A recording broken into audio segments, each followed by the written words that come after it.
تفضل. السلام عليكم. احنا اليوم مقبلين على تنظيم حدث رياضي جد مهم، وهو كأس بطولة العالم 2030. هذا الحدث خاص كل شيء نخاط فيه باش ينجح ان شاء الله.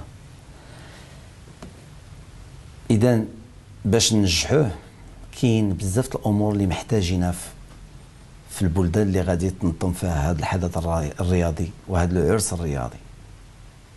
خاصنا فنادق، خاصنا طرقات، خاصنا بزاف ديال الامور.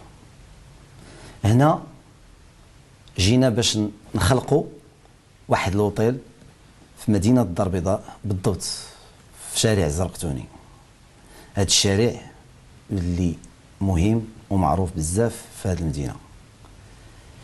هذا الفندق ان شاء الله كان غيخدم اكثر من 100 عائله، وفيه اكثر من 100 غرفه. دابا غننتقلوا باش نعرفكم على هذا المشروع والمراحل اللي داز منها. بالنسبه لهذه الصوره تتبين لكم المنزل اللي بغى يتهدم من بعد باش تبنى بلاصتو لوطيل اللي تنهضروا عليه. هذه المرحله هذه خدينا الرخصه ديال الهدم، وفعلا تم الهدم ديال هذا المنزل. دزنا لهذه المرحله ديال رمي الاساسات. كما تتشوفوا هنا تيبان لكم البقعه محفوره فيها تقريبا ديال الغرق واحد 12 متر. ها الحديد تيبان في الصوره، وكان هنا واحد العمل ديال 7 شهور. من بعد بغينا، من بعد ما هدمنا هذا المنزل وحفرنا هاد البقعه ب 12 متر ورمينا الاساسات، 7 شهور الخدمه غادي نتوقفوا على الاشغال، وغادي نبقاو في التقاضي واحد المده اللي ازيد من سنه. ومن بعد ملي رجعنا نعاودوا نستانفوا الاشغال غادي نعاودوا نتوقفوا من جديد. وبيقول لك بانه راه انتهت الرخصه. واش هذه الرخصه ممكن تنتهي وانا عندي حديد هنا وحفرت ورميت هذا الشيء كامل ودرته؟ واش هنا قانونا ممكن نقولوا هذه الرخصه انتهت؟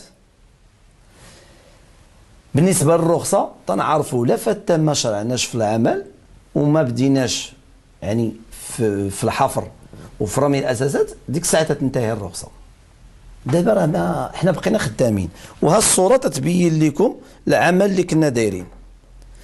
ولكن غنجيو دابا من بعد، ومن بعد ما كنا تنفكروا اننا نهضروا غير على الرخصه واش انتهت ولا ما انتهتش، دابا غادي نتفاجئوا بقرار ديال نزع الملكيه. ديالاش؟ ديال واحد البروجي اللي تتشوفوه، شوف كي داير. هذا يعتبر قيمه مضافه لمدينه الدار البيضاء ولهذا الشارع. شوفوا الى ماكيت كيفاش داير.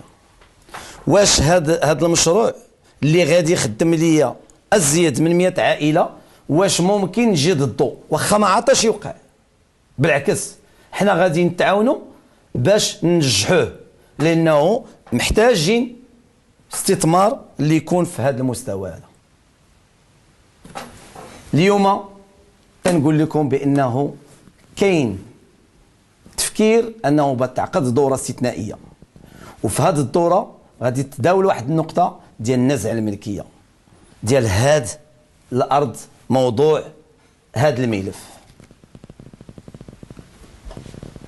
هذا القرار تنتمنوا انه يتم التراجع عليه. اليوم احنا تنجهلوا الاسباب اللي تخلي انه يدار نزع الملكيه لهاد الارض اللي غادي تخلق عليها هذا المشروع. اليوم خرجنا وكنا مضطرين اننا نوضحوا للراي العام، وهذا الخروج ديالنا ما كناش باغينه ولكن تفرض علينا.